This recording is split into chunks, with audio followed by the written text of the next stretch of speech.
Hello students, welcome to my channel. Class 12th super fast revision plus important questions में हमारा केवल last chapter रह गया, chapter number 13 probability. बहुत important chapter है क्योंकि ये 9 मार्क्स का आता है 80 में से। इसमें आपके 3 क्वेश्चंस आ रहे हैं बेटा 1 मार्क के। अच्छा, एक बात और मैं क्लियर कर दूं कि मैंने प्रोबेबिलिटी के 1 मार्क के क्वेश्चन अभी अपलोड नहीं किए हुए हैं, तो मैं बहुत जल्द कल तक कोशिश करूंगी कि मैं 1 मार्क के क्वेश्चन सारे अपलोड कर दूं प्रीवियस ईयर के। उनमें से 3 मार्क्स आपको यहाँ से मिलते हैं। एक क्वेश्चन आपका 2 मार्क्स का आएगा और एक क्वेश्चन आपका लॉन्ग में थोड़ा 4 मार्क्स का आएगा। तो ये टोटल प्रोबेबिलिटी आपको 9 मार्क्स दे रही है। तो हम इस अकेले चैप्टर को स्कोरिंग चैप्टर कह सकते हैं। अब सबसे पहला टॉपिक जो प्रोबेबिलिटी में आ जाता है that is conditional probability. Conditional probability का क्या मतलब है कि अगर किसी एक ही इवेंट का एक ही हम मतलब एक्सपेरिमेंट ले रहे हैं, उस एक्सपेरिमेंट का एक सैंपल स्पेस है S और उसी के रिगार्डिंग 2 इवेंट्स हैं A और B। थोड़ा सा धीरे धीरे फुसफुसा कर, तेरी आवाज़ मोटी है ना मेरी तरह, थोड़ा सा धीरे वैसे बोल। S के रिगार्डिंग 2 इवेंट्स हैं A एंड B। तो हम क्या फाइंड करने जा रहे हैं? हम फाइंड करने जा रहे हैं probability of A when B has already occurred. Language को पकड़ना है कि B इवेंट पहले ही हो चुका है, आफ्टर दैट A इवेंट हो रहा है। यानी कि सपोज कर लीजिए, फॉर एग्जांपल भाई हम सपोज कर लें कि हमारे पास ना 10 कार्ड्स हैं, मतलब उन पे 1 से 10 तक नंबर्स लिखे हुए हैं, तो टोटल एलिमेंट्स हो गए हमारे 10। अच्छा, अब एक इवेंट हमारा हो जाता है इवन नंबर्स का। तो इवन नंबर्स हमारे हो जाएंगे 2, 4, 6, 8, 10। एक इवेंट हो जाता है एक नंबर ग्रेटर देन 3 हमने लेना है, तो ये हो जाता है 4, 5, 6, 7, 8, 9, 10। अब हमें एक ही प्रोबेबिलिटी निकालनी है जब इवेंट B ऑलरेडी अक्कर हो चुका है। यानी कि इन 10 कार्ड में से पहले ही मैंने 3 से बड़े नंबर निकाल लिए हैं और अब इनमें से इवन नंबर मैंने निकालना है। तो ये कितने हैं? 1, 2, 3, 4, 5, 6, 7 और इनमें इवन कितने हैं? 4। तो प्रोबेबिलिटी कितनी आ गई मेरी? 4/7। प्रोबेबिलिटी कितनी आ गई? 4/7। ये तो है डायरेक्ट तरीका। क्या निकाला मैंने? ध्यान दो, एक ही प्रोबेबिलिटी, ध्यान देना, एक ही probability when B has occurred, इसे बोलते हैं conditional probability of A when event B has already occurred. समझ में आ रही मेरी बात कि भाई एक ही कंडीशनल प्रोबेबिलिटी जब B ऑलरेडी हो चुका है। तो एक तरीका तो ये है कि A लिया, B में से एक ही प्रोबेबिलिटी निकाल दी, but it is not always possible. तो इसका एक शॉर्टकट है हमारे पास, A इंटरसेक्शन B हम लें। A इंटरसेक्शन B हो गया 4, 6, 8 और 10। और अब इन तीनों की प्रोबेबिलिटी इनके साथ साथ मैं यहाँ निकाल देती हूँ। ध्यान देना जरा एक बार, मैं यहाँ निकाल देती हूँ भाई। A की प्रोबेबिलिटी कितनी आ जाएगी? 5/10। मैं 10 को नहीं काट रही। B की प्रोबेबिलिटी कितनी आ जाएगी? 7/10। और यहाँ से लेना, A इंटरसेक्शन B की प्रोबेबिलिटी कितनी आ जाएगी? 4/10। ठीक है, तो हमारे पास फॉर्मूला है इसके लिए कि प्रोबेबिलिटी ऑफ A/B क्या होगा? Probability of A intersection B by probability of B। ठीक है, probability of A intersection B by probability of B। तो ये हो गया 4/10/7/10 और ये आ जाएगा 4/7। तो हम इस तरीके से भी निकाल सकते हैं और इस तरीके से भी, लेकिन अब हम इसको फॉलो करेंगे तो डायरेक्ट अब मैं ये फॉर्मूला बताऊंगी और इससे जुड़े हुए जितने भी फॉर्मूला हैं पहले उसको लेके चलेंगे। इस पूरी एक्सरसाइज फर्स्ट में से सारे आपके ऑब्जेक्टिव्स आने की पॉसिबिलिटी होती है। अब मैं आपको जल्दी से फर्स्ट एक्सरसाइज के और बाकी भी कुछ इंपॉर्टेंट फार्मूलाज बता देती हूँ जिससे हम 1 मार्क के क्वेश्चन अटैम्प्ट कर सकते हैं। ये मैंने अभी बता ही दिया। Probability, conditional probability of A when B has already occurred, probability of A by B, तो ये हो जाएगा probability of A intersection B by probability of B. उल्टा कर दें, बी बाय ए ले लें तो ऊपर तो वही आएगा probability of A intersection B, नीचे क्या आ जाएगा, प्रोबेबिलिटी ऑफ ए। अब यहाँ कुछ रिजल्ट्स हमारे 11th क्लास से आ जाते हैं। Probability of A union B is equal to probability of A plus probability of B minus probability of A intersection B. इसको वाइस वर्सा कर सकते हो, इंटरसेक्शन को यहाँ ले आओ तो यूनियन उधर चला जाएगा। एक दो प्रोबेबिलिटीज हमारी आ जाती हैं, ये सब 11th का बता रही हूँ मैं। ए बट नॉट बी का मतलब है probability of A minus B. इसको निकालने के लिए ए में से ए इंटरसेक्शन बी की प्रोबेबिलिटी को माइनस कर देंगे तो ए रह जाएगा, बी नहीं होगा।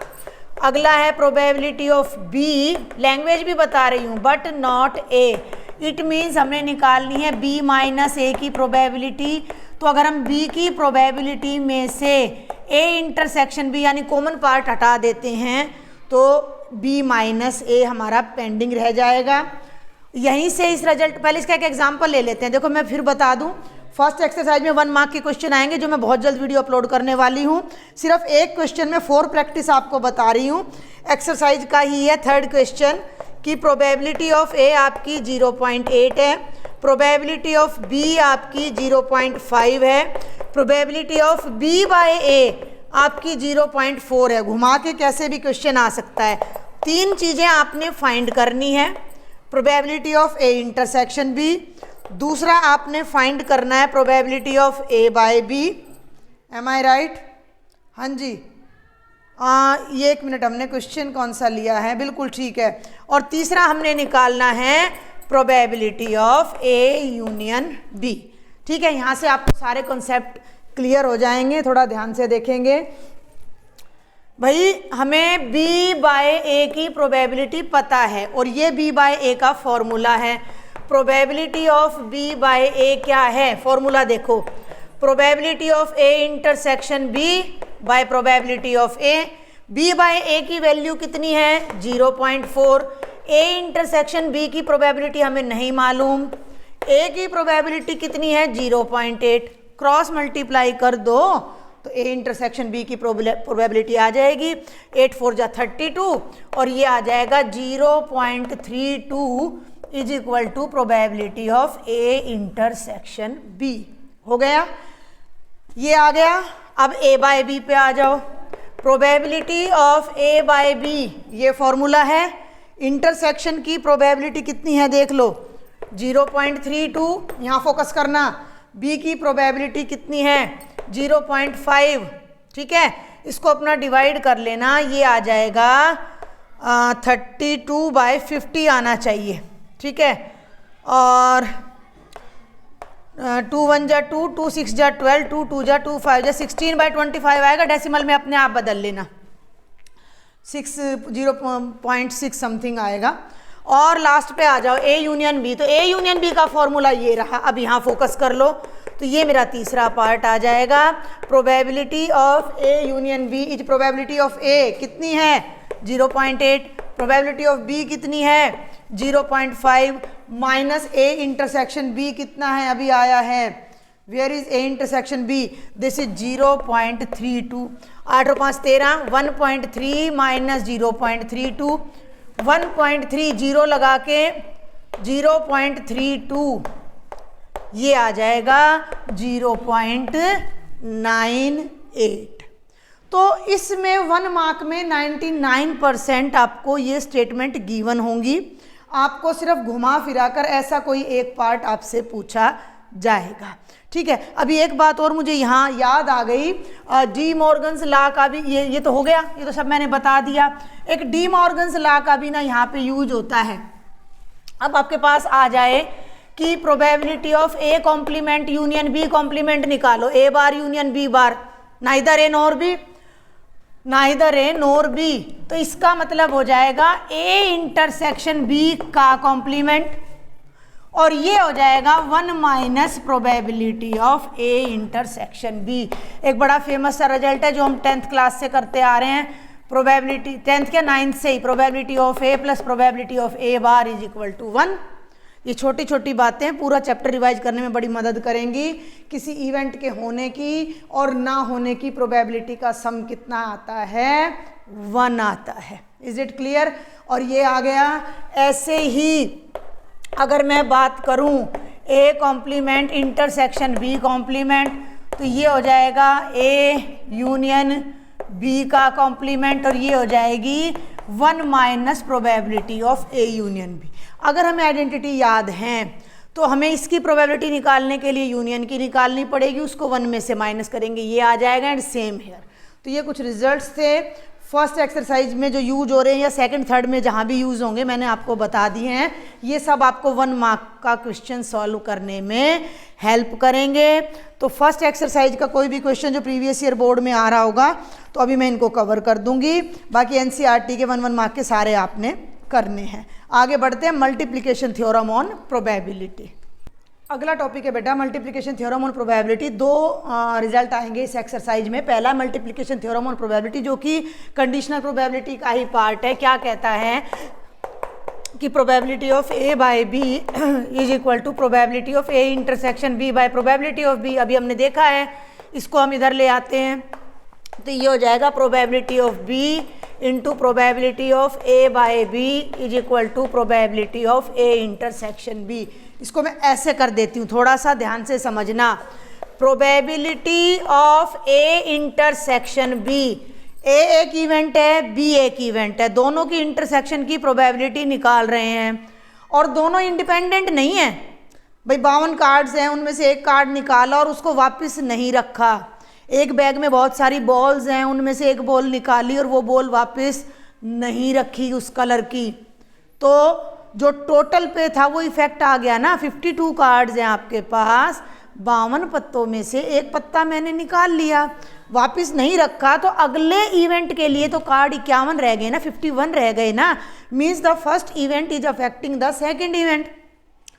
आ रही मेरी बात समझ में? तो जब 2 इवेंट की इकट्ठी प्रोबेबिलिटी निकालनी और पहले का असर दूसरे पे पड़ रहा है, तो ये हो जाएगा बी की प्रोबेबिलिटी एज इट इज, लेकिन ए की कंडीशनल प्रोबेबिलिटी जब बी अक्कर हो चुका है।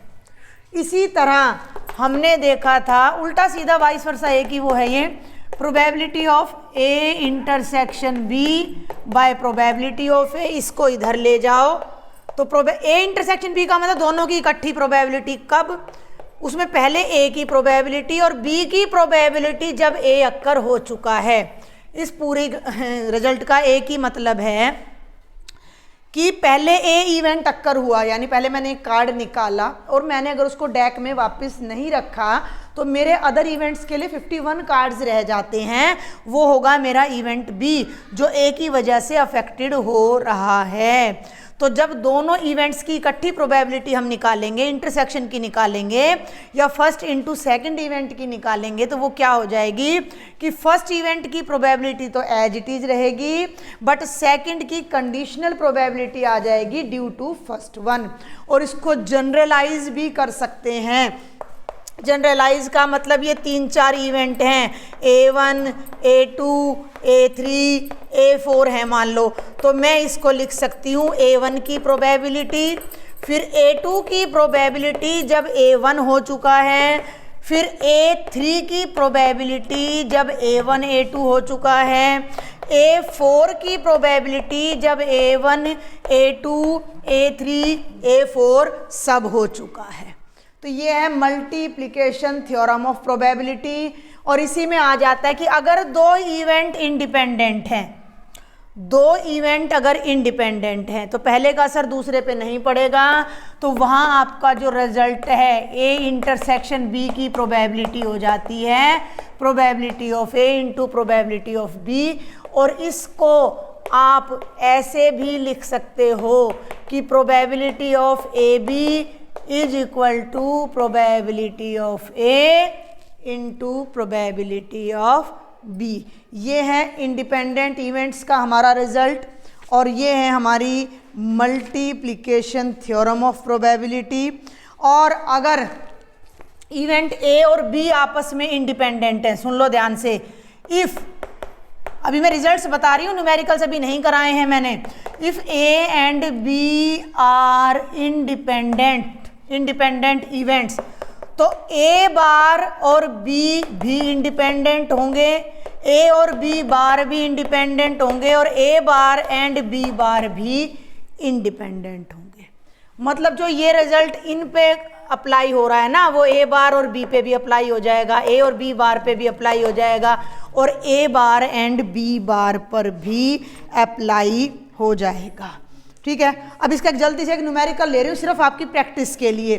क्या न्यूमेरिकल है? आपकी एक्सरसाइज का ही फर्स्ट क्वेश्चन है 13.2 का। बिल्कुल सिंपल सा है कि अगर ए की प्रोबेबिलिटी 3/5 है, बी की प्रोबेबिलिटी 1/5 है, तो आपने ए इंटरसेक्शन बी की प्रोबेबिलिटी निकालनी है, जो कि इन दोनों की प्रोडक्ट हो जाएगी क्योंकि इंडिपेंडेंट है।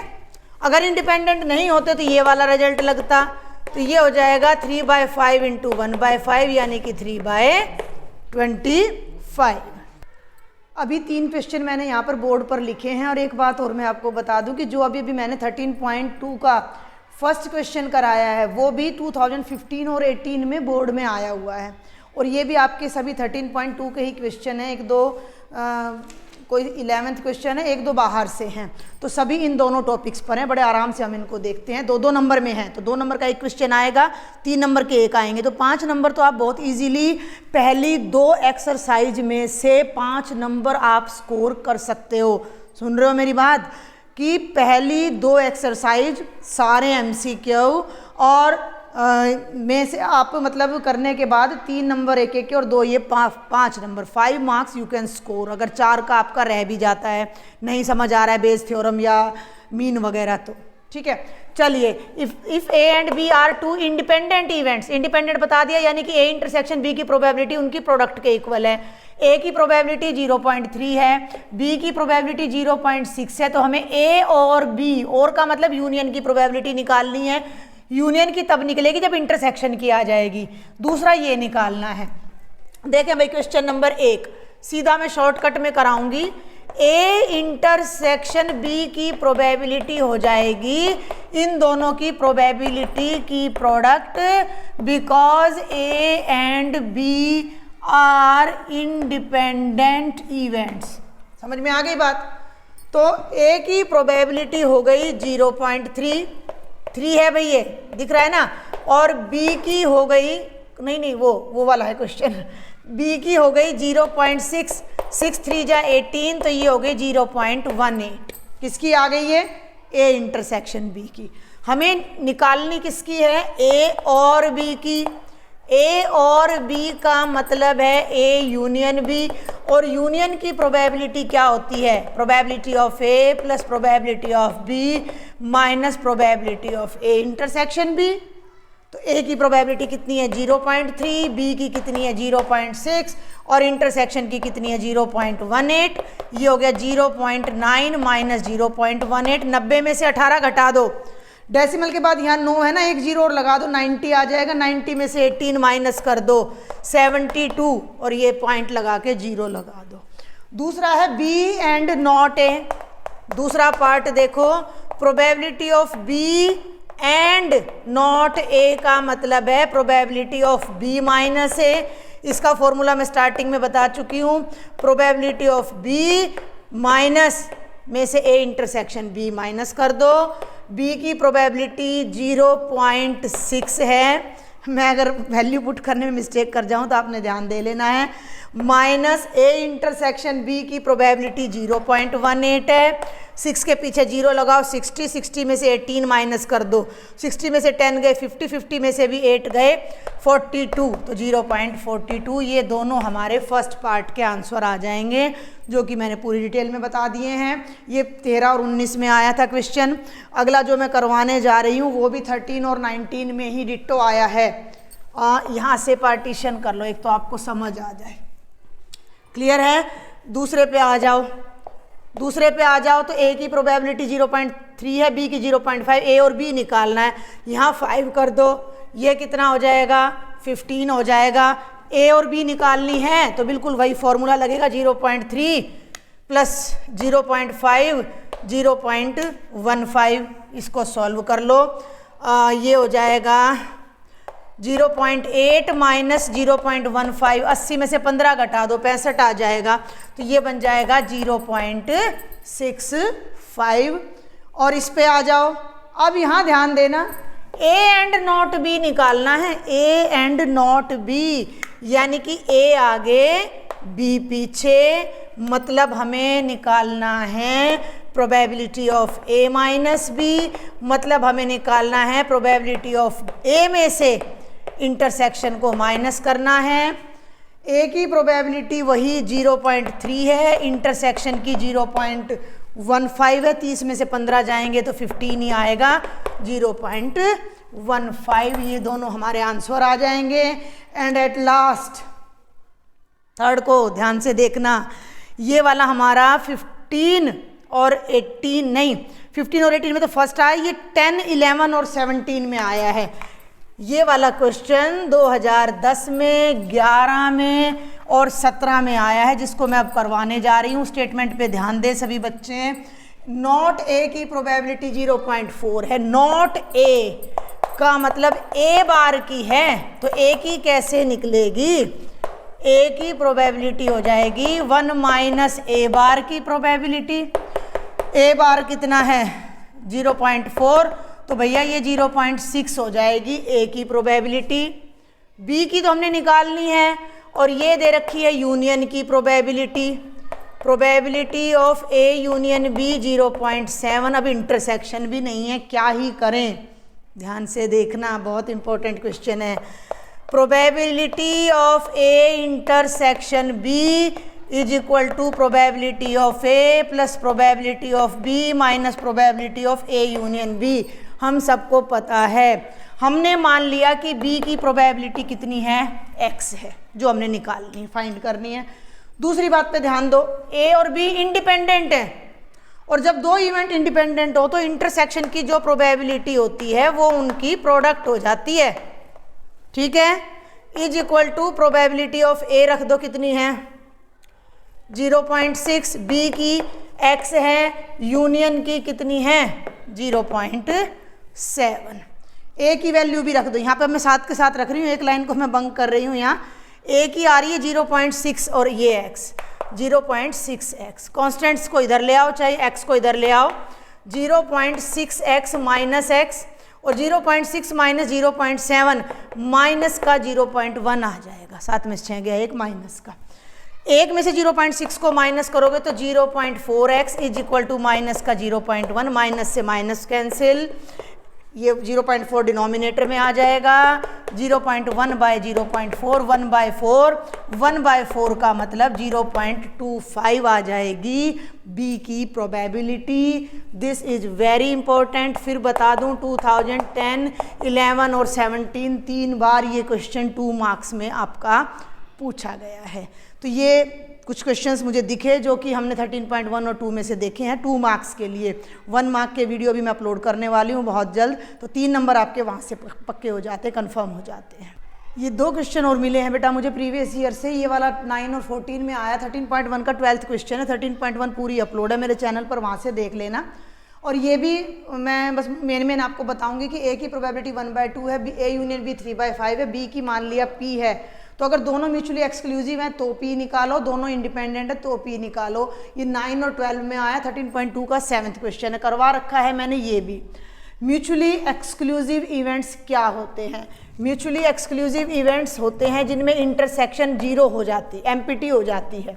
अगर 2 इवेंट्स 11th में आ जाता है, अगर 2 इवेंट्स म्यूचुअली एक्सक्लूसिव हैं तो उनकी इंटरसेक्शन एम्प्टी होगी। जब उनकी इंटरसेक्शन एम्प्टी होगी तो इंटरसेक्शन की प्रोबेबिलिटी 0 होगी, और जब इंटरसेक्शन की प्रोबेबिलिटी 0 होगी तो probability of A union be in दोनों का सम हो जाएगी। ए यूनियन बी 3/5 है, ए 1/2 है और बी पी है, इसको इधर लाके माइनस कर देना, पी की वैल्यू आ जाएगी।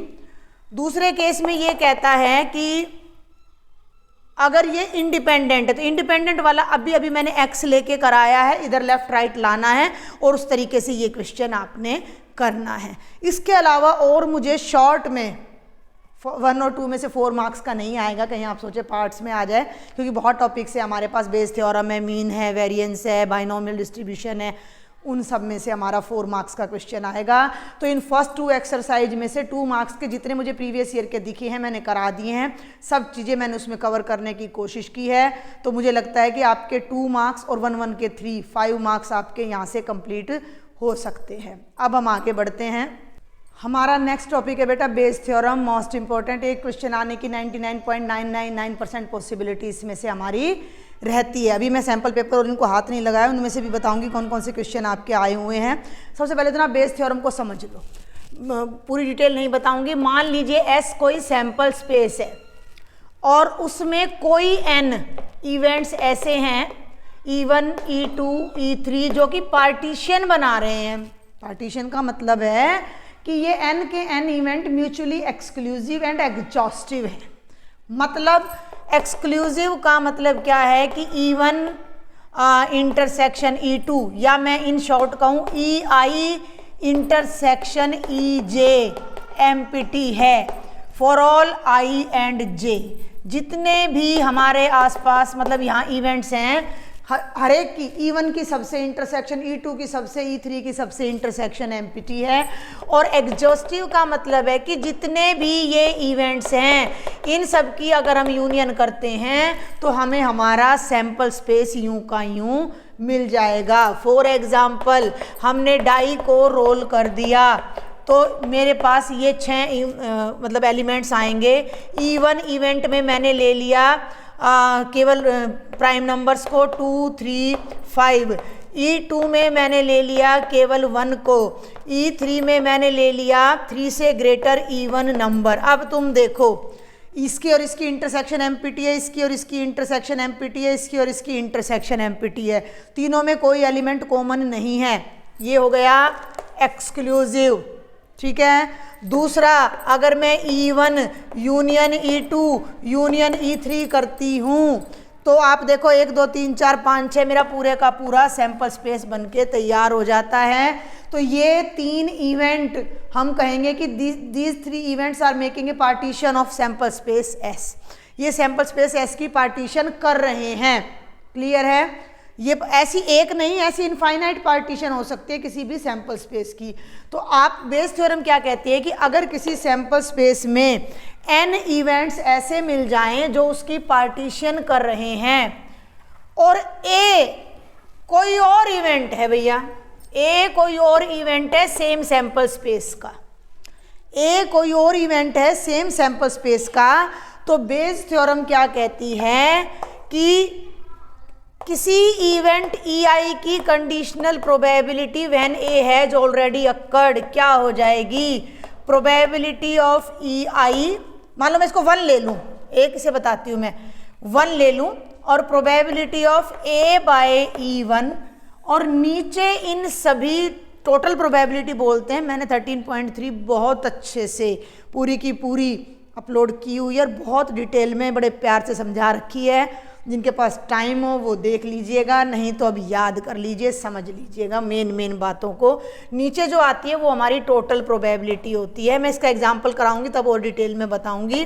Probability of E1, probability of A by E1, probability of E2, probability of A by E2 से लेकर प्रोबेबिलिटी ऑफ En और probability of A by En तक हम ले जाएंगे, जिसे हम अगर मान लो EI ले रही हूँ मैं, वैसे तो ये फॉर्मूला आता नहीं है, थियोरेटिकल नहीं आएगा, तो probability of EI A by EI और यहाँ आ जाएगा इसी का सिग्मा। अब जब मैं इसका एक एग्जाम्पल आपको कराऊंगी तो ये बेस थ्योरम आपको समझ आ जाएगी। ये असल में है वही जो हम 9th में करते थे ना, इंग्लिश में बताऊं तो favourable outcomes by total outcomes, यानी कि इससे ज़्यादा और कोई पॉसिबिलिटी है नहीं, और ये मेरा फेवरेबल आउटकम हो गया जिसकी ये प्रोबेबिलिटी है। हिंदी में कहूँ तो अनुकूल परिणाम बटे कुल परिणाम। ठीक है। लेकिन बेस की है तो उसको भाई अब आप थोड़ा सा हम फॉर्मूला से कर लेंगे तो ज़्यादा अच्छे से हो जाएगा। तो ये तो बेस थ्योरम का फॉर्मूला हो जाता है। इसके कुछ क्वेश्चन देखते हैं जो प्रीवियस ईयर में भी आए हैं हमारे, और उनसे मैं आगे और समझाने की आपको कोशिश करती हूँ।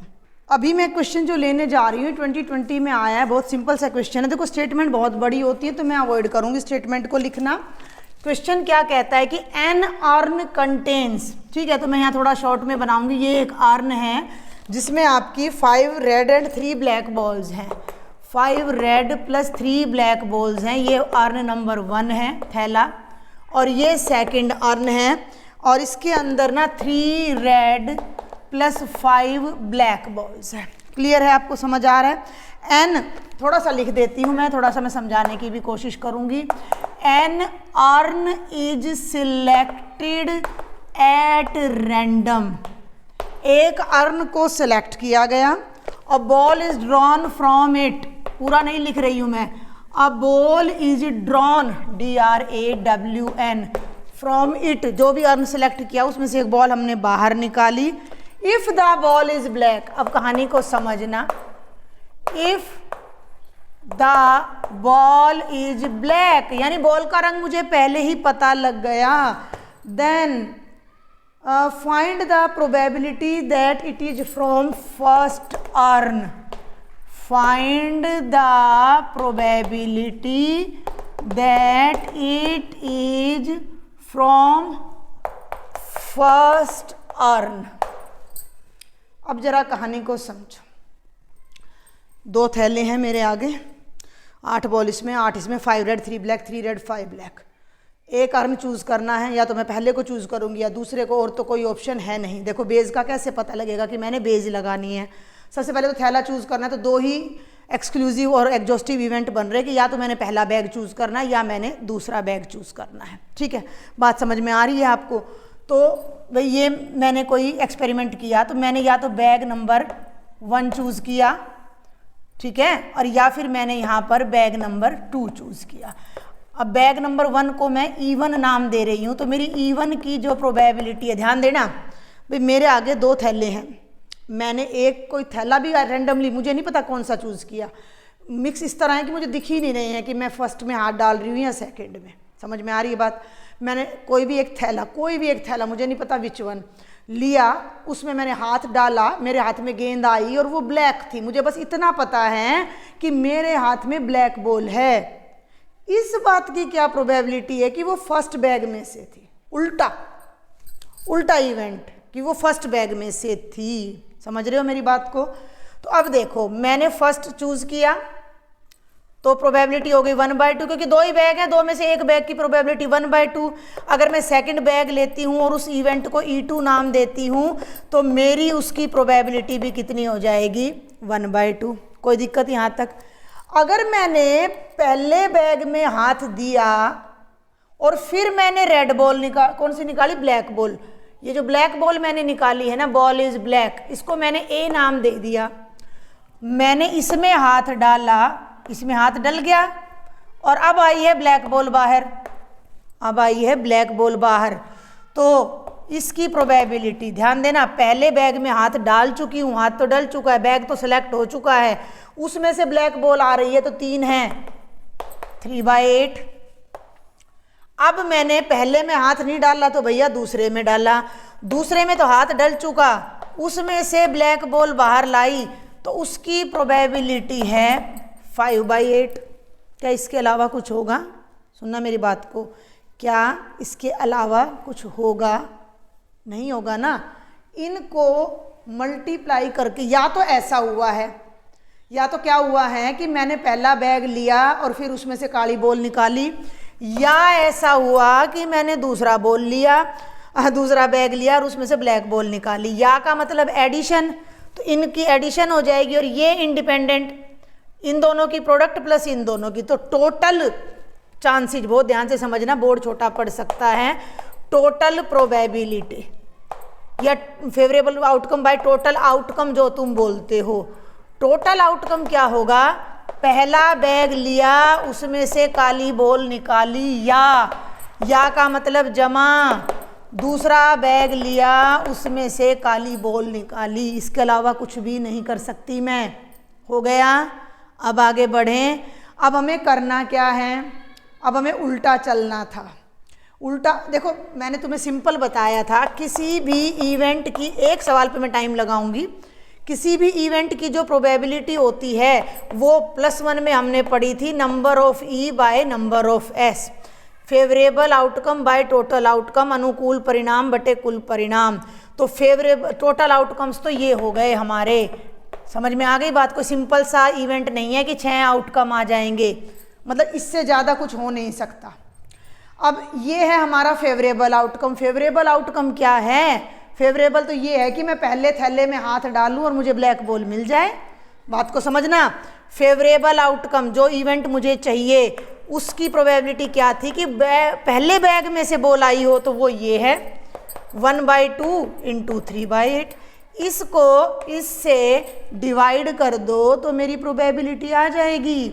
क्या आ जाएगी मेरी टोटल प्रोबेबिलिटी ई की कि 1/2 × 3/8। मैंने CBSE का सैम्पल पेपर कराया था, उसमें थोड़ा बड़ा टिपिकल सा क्वेश्चन आया, तो प्रोबेबिलिटी का वो भी मैंने कराया हुआ है, आप उसको देखना। तो बाय में ये आ जाएगा 1/2 × 3/8, 1/2 × 5/8। इसको सॉल्व कर लेना, एल्स काटा पीटी मत करना। ऊपर आ गया 3/16, नीचे आ गया 3/16 + 5/16, 16 कैंसिल, 3/8 हमारा आंसर आ जाएगा। ये है सीधा तरीका जो आप अपना प्रोबेबिलिटी किसी समय पढ़ते थे। इसको नोट कर लो, स्क्रीनशॉट ले लो। अब मैं इसको रब करूँगी और अब मैं इसको बेस थ्योरम पे लेके जाऊँगी कि किस तरह हम बेस थ्योरम यूज करते हैं। कहानी समझ आई या नहीं मुझे ज़रूर बताना, क्वेश्चन समझ आया या नहीं, और समझ आए तो ज़रा शेयर कर दो, लाइक कर दो, सब्सक्राइब भी कर लिया करो। ठीक है भाई, ये टोटल आउटकम्स हो गए, ये फेवरेबल आउटकम, दोनों को डिवाइड करा तो आ गई प्रोबेबिलिटी। अब इसी प्रोबेबिलिटी को मैं निकालने जा रही हूँ किससे भला? इसी को मैं निकालने जा रही हूँ बेस थ्योरम से। तो बेस थ्योरम में आपने स्टार्टिंग से चलना है। एन अर्न इज सिलेक्टेड, ठीक है, तो आपने शुरू से लेकर, एक तो दोनों अर्न बना लेना, थोड़ा सा मैं डिटेल में कराऊंगी। Urn 1 has 5 red + 3 black balls, और urn number 2 has 3 red + 5 black balls. An urn is selected. Urn, इसमें लिखने में बड़ा आलस आता है, अर्न इज सिलेक्टेड, तो क्या होगा? 2 केसेज अराइज। 2 cases arise. पहला केस क्या होगा? E1, first earn is selected, और दूसरा केस होगा सेकंड अर्न इज सिलेक्टेड, और E1 की और E2 की दोनों की प्रोबेबिलिटी हो गई भैया 1/2। दोनों की प्रोबेबिलिटी हो गई 1/2। हो गया, बॉल निकाली गई। If the ball is black, ये जो इफ वाली कंडीशन है ना, उसको ए इवेंट आपने हमेशा मान लेना है। Let A be the event that black ball is out, that black ball is out. जो ए इवेंट है वो हमारा ऐसा है जिसमें हमें पता लग रहा है कि ब्लैक बॉल हमारी बाहर आ चुकी है। अब ब्लैक बॉल 2 ढंग से बाहर आएगी कि मैंने पहले फर्स्ट बैग लिया, उसमें से ब्लैक निकाली, या सेकंड बैग लिया, उसमें से ब्लैक निकाली। अगेन 2 केसेज अराइज कि प्रोबेबिलिटी ऑफ ब्लैक बॉल, थोड़ा शॉर्ट में करा रही हूँ मैं, बोल रही हूँ मैं साथ साथ, given that first earn is chosen, पहला अर्न चूज कर लिया गया है और फिर ब्लैक बॉल निकाली है, तो A/E1 कितनी है? 3/8। सिमिलरली अब मैं लिखूंगी नहीं, इसको और छोटा कर लो भाई, थोड़ा सा हमें दिक्कत आएगी। ये फर्स्ट है, ये सेकंड है, ठीक है ना। दूसरा केस क्या हो जाएगा कि ब्लैक बॉल निकाली, सेकंड अर्न चूज कर लिया गया था, वो हो जाएगा 5/8। सब कुछ आ गया हमारे पास, E1 आ गया, E2 आ गया, A/E1 आ गया, A/E2 आ गया। अब हमें किस बात की प्रोबेबिलिटी निकालनी है कि हमें ऑलरेडी पता है कि हमारी बॉल ब्लैक है, हमें ऑलरेडी पता है कि बॉल ब्लैक है, इस बात की क्या प्रोबेबिलिटी कि वो फर्स्ट अर्न में से है।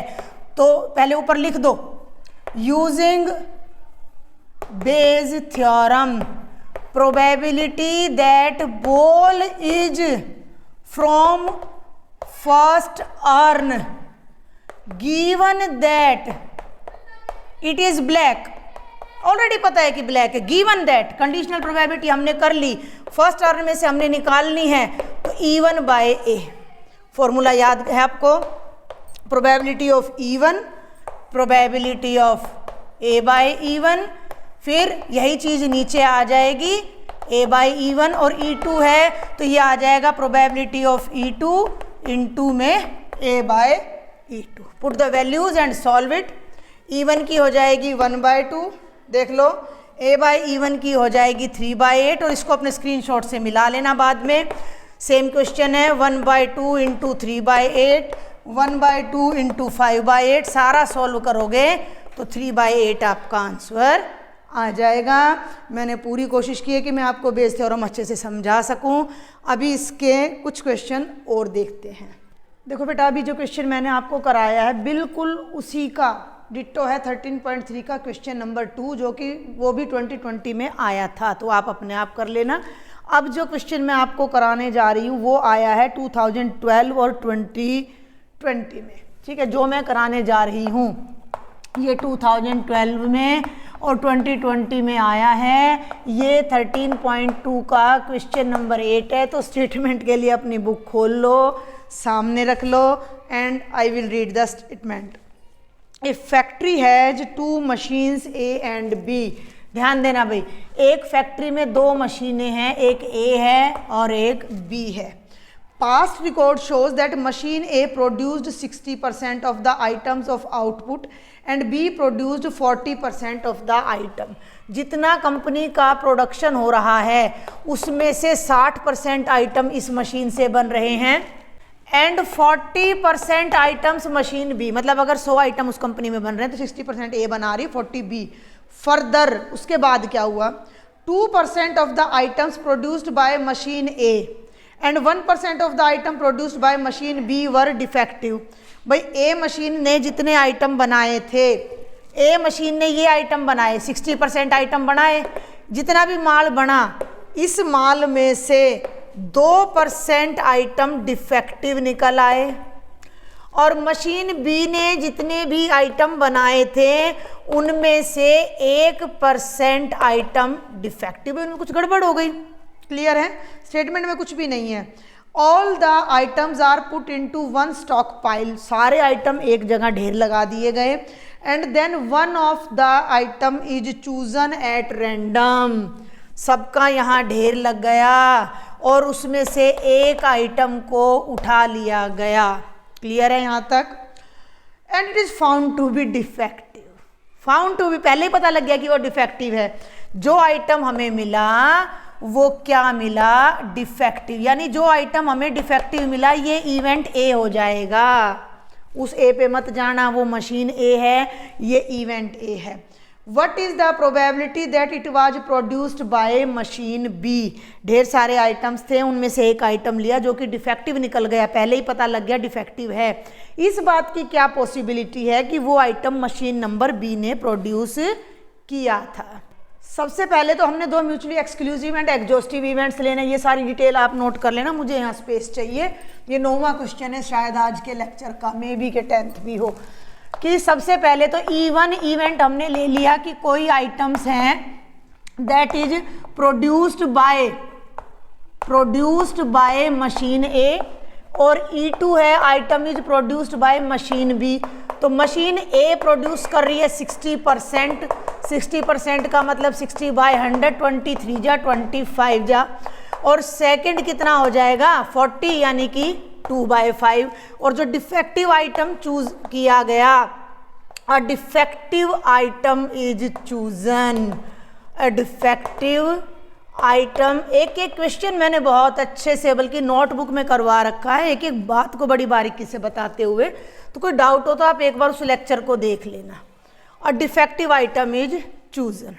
अब ये डिफेक्टिव कैसे चूज हुआ, अब भाई या तो ऐसा हुआ कि इस मशीन ने आइटम प्रोड्यूस किए पहली ने और फिर डिफेक्टिव आया, अब मैं डिटेल नहीं लिखूंगी, यानी कि फर्स्ट मशीन ने आइटम प्रोड्यूस किए और वो डिफेक्टिव हो गए, तो कितने थे भाई 2%, 2% का मतलब 2/100, 2/100 का मतलब 1/50। या ऐसा हुआ कि दूसरी मशीन ने आइटम बनाए वो डिफेक्टिव हो गए, तो वो हो गए, वो इसको भी 100 ही रहने दो। एलसीएम वगैरह मतलब कटिंग कम से कम किया करो ताकि हमें एलसीएम ना लेना पड़े। समझ में आ रही है बात बेस थ्योरम को सॉल्व करने के लिए? ठीक है, समझ आया? अब आगे चलते हैं, अब कुछ भी नहीं रह गया है। ये कहता है कि डिफेक्टिव आइटम मिल चुका है, यहाँ आपने बेस थ्योरम लगा देनी है कि डिफेक्टिव आइटम मिल चुका है। इस बात की क्या प्रोबेबिलिटी कि बी ने प्रोड्यूस किया होगा, बी ने प्रोड्यूस किया होगा का मतलब E2, तो आपको निकालनी है प्रोबेबिलिटी ऑफ E2/A। बिल्कुल सिंपल सा formula, E2 A/E2, probability of E1 A/E1 plus probability of E2 A/E2। Put the value and solve. Value put करते टाइम ना ये ध्यान रख लेना कि काटा पीटी हम इधर नहीं करते हैं, कटिंग नहीं करते हैं, कॉमन फैक्टर नहीं हटाते हैं, तो हमारी कैलकुलेशन कंपैरेटिवली इजी हो जाएगी। ये देखो E2 की प्रोबेबिलिटी है भाई 2/5, A/E2 की प्रोबेबिलिटी है बेटा 1/100, दिख रहा होगा ना आपको, डिनोमिनेटर में आ जाओ। E1 की प्रोबेबिलिटी है 3/5, 3 है भाई ये, और A/E1 की प्रोबेबिलिटी कहाँ गई, ये रही 2/100। देखो बेनिफिट अभी दिखाऊंगी कट ना करने का। E2 कहाँ है, E2 की प्रोबेबिलिटी है 2/5 × 1/100। ध्यान दो 500 500 500 एलसीएम आ गया, ऊपर हो जाएगा 2/500, नीचे डायरेक्ट कर दो 3 2 जा 6 + 2 8/500, 500 से 500 कैंसिल, 2/8 1/4। ये हमारा आंसर आ जाएगा। इजी है, ज़्यादा मुश्किल नहीं है बेस थ्योरम। देखो बेटा सैम्पल पेपर ए में कोई क्वेश्चन नहीं आया बेस थ्योरम को, और सैम्पल पेपर के सेट बी में और प्री बोर्ड में सेम क्वेश्चन 13.3 का लास्ट एग्जाम्पल रिपीट हो रहा है। That is more important. उस क्वेश्चन को आपने बिल्कुल नहीं छोड़ना है, और उसका सोल्यूशन मैं ऑलरेडी करवा चुकी हूँ। और एक ये लास्ट क्वेश्चन है जो प्रीवियस ईयर में मैंने देखा है, ये मिसलिनियस में से आया हुआ, यहाँ ये बात मैं पहले ही मैंशन कर दूँ। मिसलिनियस का है ये क्वेश्चन नंबर 12, 2008 में और 10 में ये आया है, 08 में और 010 में। क्या क्वेश्चन है देखो जरा, आपके पास 4 बॉक्सेज हैं ABCD, हर एक में रेड, वाइट और ब्लू नहीं ब्लैक कलर के मार्बल्स हैं, कंचे हैं। ए में इतने हैं, बी में इतने हैं, यानी ए में टोटल की अगर मैं बात करती हूँ तो ए में टोटल हैं 10 10 10 और 10, सब में 10 मार्बल्स हैं। ये कहता है one of the above has been selected at random. 4 में से कोई बैग चूज किया, तो फर्स्ट किया तो E1, सेकंड किया तो E2। स्टेटमेंट अपनी ले लेना, क्वेश्चन नंबर स्टेटमेंट अपनी बुक में से देख लेना। ये मिसलिनियस का क्वेश्चन नंबर 12 है, ठीक है। और प्रोबेबिलिटी ऑफ E4 ये हमारा हो जाएगा 1/4, ठीक है। अब ये कहता है कि if the marble is red, बहुत ही आसान क्वेश्चन है। ए हमारा इवेंट हो जाता है कि marble is red, marble is red, तो रेड मार्बल हमने चूज किया है। What is the probability that it was drawn from box A और फ्रॉम बॉक्स बी और फ्रॉम बॉक्स सी। 3 केस बना दिए हैं। तो पहले तो देखो जो हमारी केसेस बनते हैं, पहला बैग चूज किया A/E1, पहला बैग चूज किया और रेड मार्बल कितना है भाई 1/10 है, ठीक है। पहला बैग चूज किया तो कितना है 1/10 है। और A/E2 दूसरे में रेड कितने हैं 6/10 है। क्वेश्चन लंबा है, मुश्किल नहीं है। तीसरा बैग चूज किया जो भी है ये, तो ये हो जाएगा 8/10, काटना नहीं है, और ये हो जाएगा 0/10। हो गया। हमने करना क्या है एक बताऊंगी पार्ट में इसका, कि रेड मार्बल आ चुका है, ए आ चुका है। इस बात की क्या प्रोबेबिलिटी है कि वो ए बैग में से है, यानी कि हमने निकालनी है E1/A, ठीक है। E1/A भी निकालना है, हमें E2/A भी निकालना है, और हमें E3/A भी निकालना है। ये 3 क्वेश्चन बन रहे हैं हमारे एक ही क्वेश्चन में। बेज थ्योरम को 3 बार यूज करना है। तो ये मैं यहाँ बता रही हूँ, देखो probability of E1 A by E1 और ये हो जाएगा probability of E1 A by E1 plus probability of E2 into A by E2 plus probability of E3, ये सब डिनोमिनेटर तो सबका सेम आएगा, plus probability of E4 A by E4। सुनो ध्यान से जरा, समझ आया यहाँ तक? आगे बढ़ूँ, बिल्कुल आसान क्वेश्चन है, बेशक मिसलिनियस का नाम इसमें दिया गया है। E1 देख लो भाई 1/4, A बाय E1 देख लो कितना है 1/10। डिनोमिनेटर में आ जाओ, 1/4 इंटू 1/10, 1/4 इंटू 6/10, 1/4 इंटू 8/10 और 1/4 इंटू 0/10। ध्यान देना मैं क्या करा रही हूँ, 1/40 ऊपर आया, यहाँ ध्यान देना 1, 6 1 जा 6, 8 1 जा 8, 8 से 14 और 1 15/40, नीचे आ गया 15/40, 40 से 40 कट गया, 1/15 आ गया। दूसरा पार्ट, इसी क्वेश्चन का दूसरा पार्ट कर दिया E2 बाय A। अब E2 बाय A में क्या है, ऊपर E2 और probability of A by E2, नीचे तो यही आएगा 15/40। E2 की प्रोबेबिलिटी कहाँ है 1/4, A बाय E2 की है 6/10, 15/40 कैंसिल होकर कितना आ जाएगा 6/15, 3 2 जा 3 5 जा। और E3 पे आ जाओ तो 1/4 इंटू 8/10 तो वो आ जाएगा 8/15। E3 बाय A आ जाएगा 8/15। तो बहुत आसान सा था, बेस थ्योरम तक तीनों एक्सरसाइज का मैंने रिवीजन करा दिया, बाकी तीनों नेक्स्ट लेक्चर में कवर करूंगी। MCQ भी बहुत जल्द मैं डाल दूंगी। बस आप ज़्यादा से ज़्यादा शेयर कर दिया करें, सब्सक्राइब करें, लाइक भी कर दिया करें। Thank you.